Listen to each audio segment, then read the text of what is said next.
रामायण के अनुसार बाली को उसके धर्मपिता इंद्र से एक स्वर्ण हार प्राप्त हुआ था।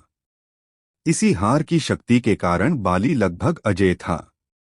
उसने कई युद्ध लड़े और सभी में वह जीता। इस स्वर्ण हार को ब्रह्मा ने मंत्रयुक्त करके यह वरदान दिया था कि इसको पहनकर बाली जब भी रणभूमि में अपने शत्रु का सामना करेगा तो उसके शत्रु की आधी शक्ति क्षीण हो जाएगी और यह आधी शक्ति बाली को प्राप्त हो जाएगी। यही बाली की शक्ति का राज था। बाली ने कई योद्धाओं का हराया। बाली ने अपनी इस अद्भुत शक्ति के बल पर 1000 हाथियों का बल रखने वाले दुंदुभी नामक असुर का वध कर दिया था। दुंदुभी के बाद बाली ने उसके भाई मायावी का भी एक गुफा में वध कर दिया था। रावण ने बाली की शक्ति के चर्चे सुनकर उससे युद्ध करने की ठानी, लेकिन बाली ने रावण को अपनी कांख में 6 माह तक दबाए रखा था। अंत में रावण ने उससे हार मानकर उसे अपना मित्र बना लिया था। राम भी बाली के सामने नहीं आए। एक भ्रम के कारण बाली के मन में सुग्रीव के प्रति नफरत हो गई थी। इसी के चलते बाली ने अपने भाई सुग्रीव की पत्नी को हड़पकर उसको बलपूर्वक अपने राज्य से बाहर निकाल दिया था। हनुमान जी ने सुग्रीव को प्रभु श्री राम से मिलाया। सुग्रीव ने अपनी पीड़ा बताई और यह भी बताया कि बाली किस तरह दूसरों की शक्ति को अपने भीतर खींच लेता है। फिर प्रभु श्री राम ने बाली को छुपकर तब तीर से वार कर दिया, जबकि बाली और सुग्रीव में मल्ल युद्ध चल रहा था। चूंकि प्रभु श्री राम ने कोई अपराध नहीं किया था, लेकिन फिर भी बाली के मन में यह दंश था कि उन्होंने मुझे छुपकर मारा। तब प्रभु श्री राम ने उसे वचन दिया कि तेरी यह पीड़ा दूर की जाएगी।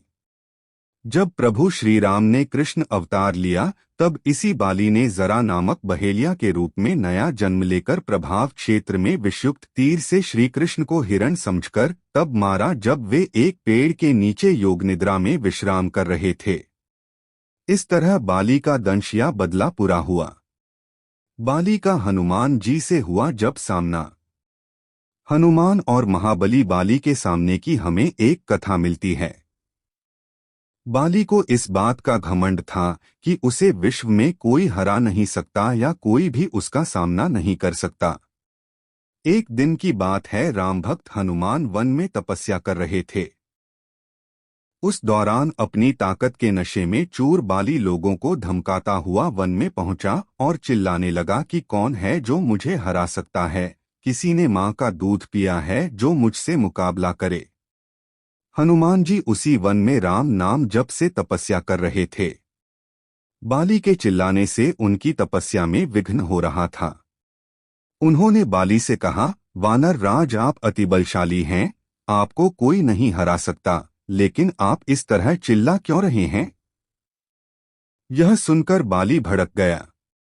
उसने हनुमान जी को चुनौती थी और यहाँ तक कहा कि रे वानर, तू जिसकी भक्ति करता है मैं उसे भी हरा सकता हूँ। राम का मजाक उड़ता देख हनुमान को क्रोध आ गया है और उन्होंने बाली की चुनौती स्वीकार कर ली। तय हुआ कि अगले दिन सूर्योदय होते ही दोनों के बीच दंगल होगा। अगले दिन हनुमान तैयार होकर दंगल के लिए निकले ही थे कि ब्रह्मा जी उनके समक्ष प्रकट हुए। उन्होंने हनुमान को समझाने की कोशिश की कि वे बाली की चुनौती स्वीकार न करे, लेकिन हनुमान जी ने कहा कि उसने मेरे प्रभु श्री राम को चुनौती दी है।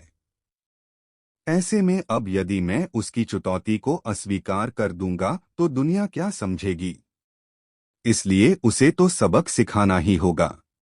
यह सुनकर ब्रह्मा जी ने कहा, ठीक है, आप दंगल के लिए जाओ, लेकिन अपनी शक्ति का 10वां हिस्सा ही लेकर जाओ, शेष अपने आराध्य के चरण में समर्पित कर दो। दंगल से लौटकर यह शक्ति फिर हासिल कर लेना। यह सुनकर हनुमान जी मान गए और अपनी कुल शक्ति का 10वां हिस्सा लेकर बाली से दंगल करने के लिए चल पड़े। दंगल के मैदान में हनुमान जी ने जैसे ही बाली के सामने अपना कदम रखा, ब्रह्मा जी के वरदान के अनुसार हनुमान जी की शक्ति का आधा हिस्सा बाली के शरीर में समाने लगा।